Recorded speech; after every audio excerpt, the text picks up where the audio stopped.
Hola,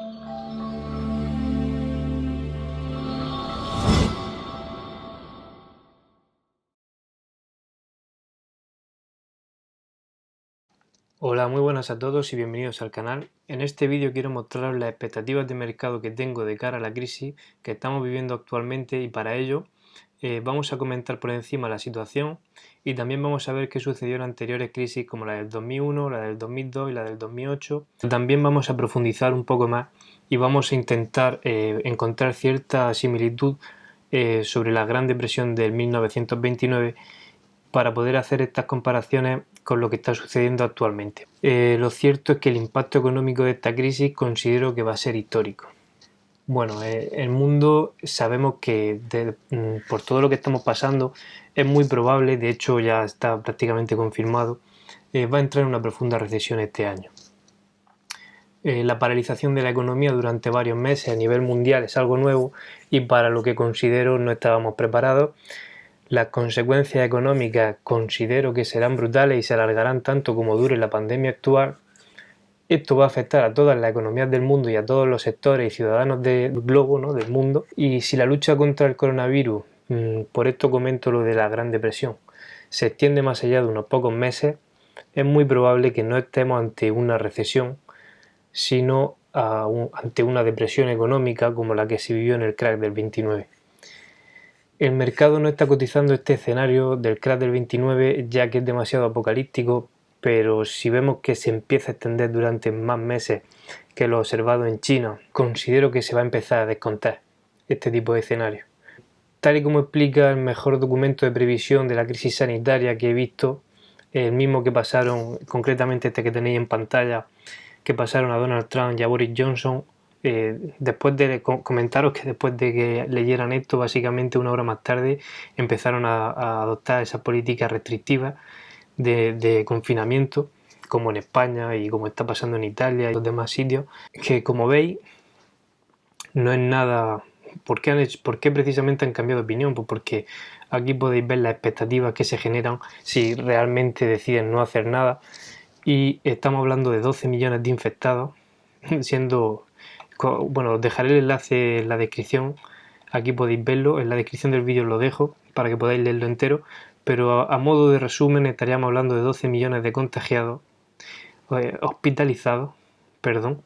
Luego tendríamos pacientes en UCI por encima de los 3 millones, y lo que tenéis en rojo, esa línea, son las camas que existen, la capacidad de tratamiento. Por lo tanto, los pelos se te ponen de punta y vemos que no es para nada viable, y por lo tanto han dado marcha atrás ya que el riesgo era demasiado alto. Os dejaré, como digo, este documento en la descripción del vídeo.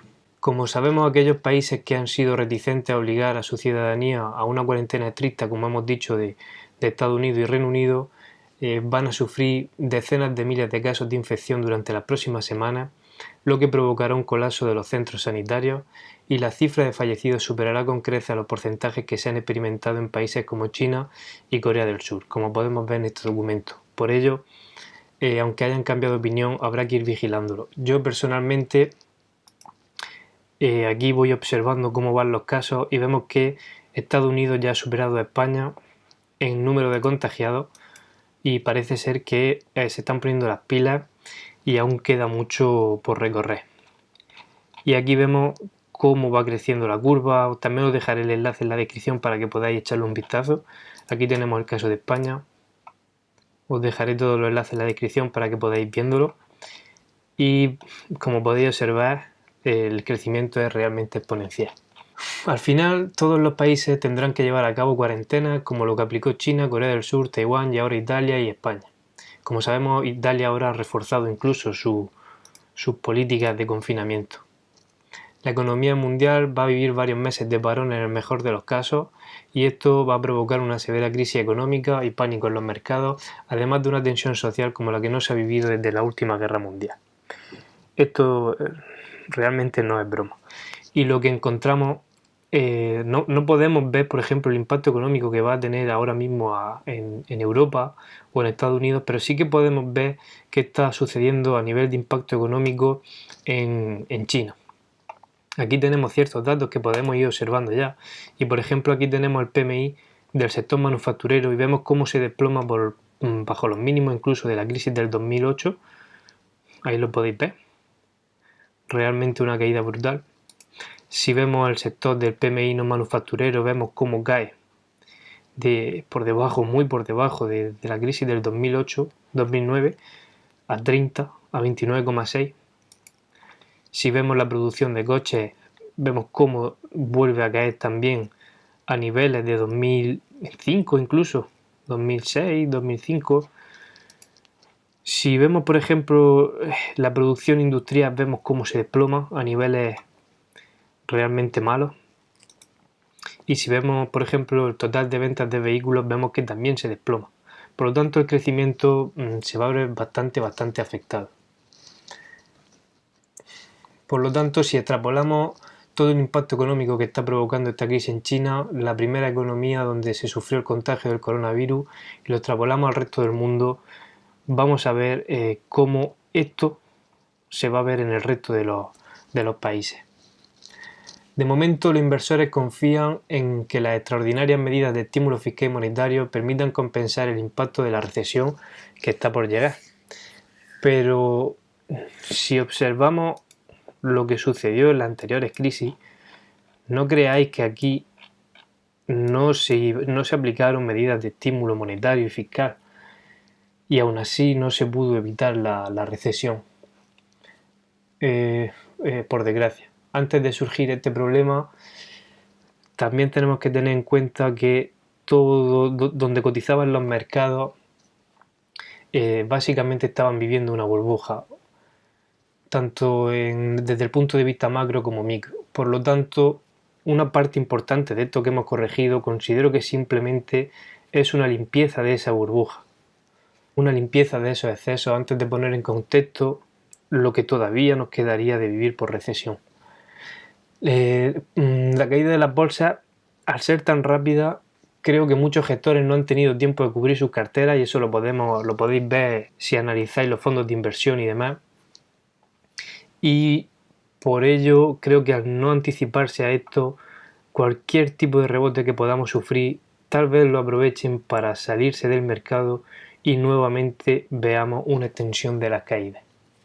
A medida que se vaya filtrando la información real sobre el número de contagios y su tasa de mortalidad elevada en aquellos países que han sido lentos en actuar, creo que el miedo va a ir en aumento y la tensión social se va a ir disparando, creando un clima de abatimiento que va a infectar mucho más aún a los mercados.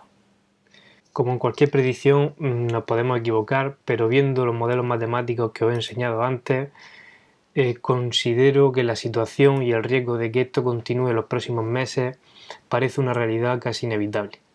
Por lo que creo que pensar que hemos visto el mínimo del mercado y que es una oportunidad de compra increíble es un error.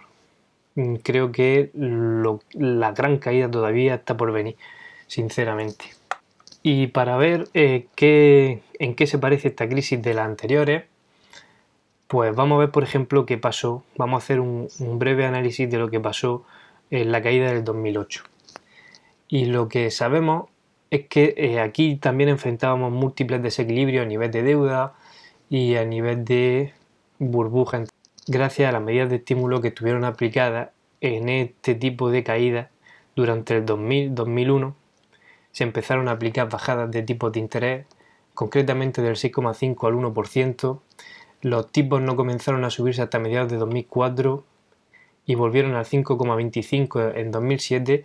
La lenta reacción para devolver los tipos de interés a cotas más elevadas, pese a la buena evolución de la economía que estábamos viviendo, provocó que la buena parte de los estímulos monetarios se dedicasen directamente a la compra de vivienda, y por ello el precio de la vivienda en Estados Unidos subió un 100% en apenas 5 años, y los bancos, gracias a estas circunstancias, se aprovechaban para ganar dinero promoviendo el endeudamiento a través de préstamos hipotecarios a cualquiera que lo solicitase, sin tener muy en cuenta su capacidad de solvencia ni nada.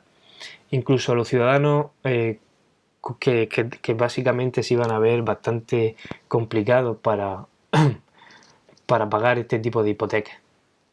Así nació el concepto de la hipoteca basura. La deuda hipotecaria se empezó a empaquetar y vender en el mercado a través de titulaciones de crédito donde no se contaba la realidad del riesgo que conllevaba. Este tipo de titulaciones sabemos que muchos conocemos, son ABS, MBS, CDO, CLO, no sé si os sonará, pero todo eso es lo que se estaba haciendo. Lo cierto es que en 2008 nos enfrentábamos a una situación de una subida del 105% en la bolsa, una subida del 100% en el mercado inmobiliario y una subida hasta máximos históricos de la deuda corporativa. Y actualmente lo que encontramos es una subida desde aquí hasta aquí del 410%, una subida del 58% desde los mínimos del 2012 y de un 15% por encima de los máximos anteriores del mercado inmobiliario y nuevos máximos históricos en la deuda corporativa, lo cual es bastante peligroso y vamos a comentarlo, lo que ya comentábamos en anteriores vídeos, el temor a un credit crunch o el impago de la deuda por parte de la empresa, ¿de acuerdo? Para simplificarlo y no ponerle nombre tan raro, lo que encontramos es esto. Decíamos que perder esta cota era sumamente peligroso y la realidad es que la hemos perdido. Y lo más probable es que vayamos a un ataque a estas cotas. Esto es el ETF sobre los bonos corporativos, basura o de riesgo.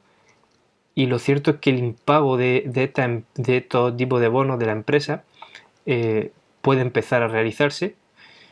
Y si se produce un downgrade de la calificación de este tipo de bonos, lo que tenemos es que muchas personas tenedoras de este tipo de bonos no podrán tenerlo automáticamente por sus propias políticas y tendrán que vender justamente en un mercado donde no hay liquidez para vender, porque todo el mundo quiere salir y eso puede generar un gran desplome muy agresivo, como ya pasó en la crisis del 2008 y probablemente vamos a buscar esta zona y si llega a pasar más o menos lo mismo que en la crisis del 2008, vamos a buscar recorridos mucho más amplios. ¿De acuerdo? Por lo tanto, esto lo que va a favorecer es una aceleración de las caídas en los distintos tipos de mercados, pero una aceleración bastante agresiva y esto la gran mayoría de los inversores no tienden a tenerlo en cuenta. Si hacemos el análisis de este tipo de entorno y hacemos las comparaciones y extrapolamos lo que pasó en la crisis del 2008, o sea, del 2000 o en la crisis del 2008, tenemos que la caída más probable ante una recesión sería de ese 57%, 55%. Aquí si lo dejamos en un 53% vemos que acabaríamos en los techos anteriores, que ahora deberían de funcionar como soporte, y todo esto dependerá, el frenazo aquí o no, dependerá de la situación actual y de si hemos conseguido controlar el ritmo de contagio o por el contrario no. También dependerá de si hay algún tipo de tratamiento eficaz ya comprobado o por el contrario no, o si sale una vacuna o por el contrario no. Todo el tiempo que dure el confinamiento será malo para la economía. Y lo que tenemos, si lo vemos aquí, vemos que sería justo apoyar en la directriz y en esa base de techo que ahora debería actuar de resistencia, de soporte, perdón. A partir de aquí, si la situación es favorable, tal vez podamos tener un rebote. Como ya os digo, tendremos que ir analizando cómo va la tasa de contagio o la aparición de algún tratamiento, como he puesto aquí. Si por el contrario la cosa empezase a alargarse más y no encontrásemos otro tipo de solución, lo que podríamos tener, pese al estímulo económico, lo que tendremos es, sin lugar a duda, una caída hacia estas cotas, porque no creáis que aquí no se hizo, ¿de acuerdo? Y aún así no pudimos evitar ese desplome, pero si se alargase ya no estaríamos hablando de recesión, sino que estaríamos hablando más bien de depresión. Y eso, en el peor de los escenarios, creo que si calculamos un 80% de caída, nos llevaría a cotas en torno a los 745-654 puntos en el índice SP500. Eso es lo que pasó aquí en el crack del 29. Y eso fue lo que sucedió. Fueron incluso caídas superiores al 84%. Aquí, mira, por ejemplo, aquí la caída en el Dow Jones desde 1929, vemos como ese desplome supuso una caída del 90% y para el cual superar nuevamente el máximo hemos tardado 25 años. Es decir, 25 años en recuperar esta caída. Realmente puede pasar una gran cantidad de tiempo antes de volver a ver máximo nuevamente en el SP.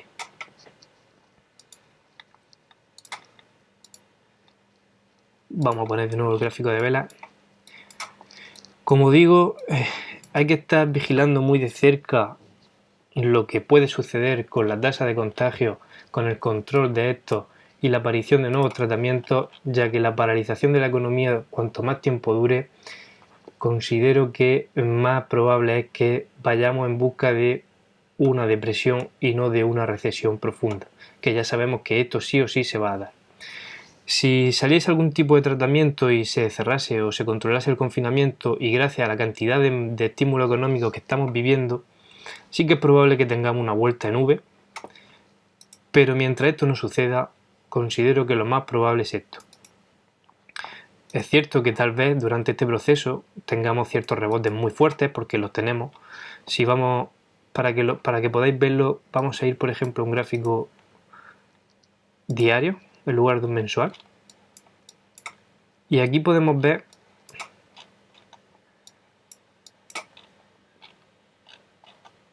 aquí en las anteriores caídas cómo los rebotes son realmente importantes, ¿de acuerdo? Las caídas no suelen ser lineales. Aquí fue la quiebra de Lehman Brothers, aquí fue donde todo se nos empezó a desplomar gracias al credit crunch, y vemos que aún así las recuperaciones son muy fuertes y la caída en este caso fue muy vertical. Si por el contrario fuese una caída más suave, con más cantidad de rebote y capacidad de salirnos del mercado, podríamos tener algo así, donde vemos los rebotes son realmente fuertes respecto a la caída anterior. Aquí en estos casos por encima del 61,8. Pero pese a estos rebotes, la tendencia acaba siendo a la baja hasta completar la caída total. Si vemos por ejemplo el caso del DAX y lo que podríamos encontrar, bueno, en el caso del DAX nos encontramos ahora mismo ante esa directriz, y si os fijáis hemos intentado rebotar, pero aún no hemos cumplido el objetivo de ese doble techo. Si extrapolamos las caídas anteriores durante las recesiones que vivimos, vemos que el objetivo más probable se trata de, y más si perdemos esta cota que es súper importante, pero si tenemos en cuenta la extensión de la caída que puede quedar en el SP, tal vez esto sea mantequilla, podríamos tener esa caída de un 43%, la más cercana, que es donde ya hemos prácticamente tocado. Si continúa la situación podríamos estar hablando de un 57% de caída, como esta que tuvimos aquí en 2008. Y en el caso, si comparamos con el caso del 2000, lo que tendríamos es una caída de un 72%, 73%, y en el caso de una depresión estaríamos hablando de caídas del 84%. Por lo tanto, muchísima precaución en el mercado. No penséis que hemos visto todavía el máximo de las caídas, al menos no desde mi punto de vista. Tener muy vigilado el entorno en el que nos encontramos y ver si aparece en algún momento una reducción en la tasa de contagio o una aparición de algún tipo de tratamiento o vacuna. Pero como sabemos, el tema de las vacunas puede ser que se extienda de 6 meses a un año. 6 meses sería realmente increíble la velocidad de conseguirlo, porque tiene que pasar diversas pruebas. Y por ahora sí que tenemos cierto tratamiento que parece que está dando resultados, pero aún quedan hacer comprobaciones y por lo tanto aún queda un camino por recorrer. Suscríbete al canal para no perderte nada. Iremos publicando la información en medida de lo posible, lo más rápido que podamos. Iremos contrastando cómo se encuentra la situación actual y, como siempre, suerte en vuestras inversiones. Un saludo y nos vemos en los próximos vídeos.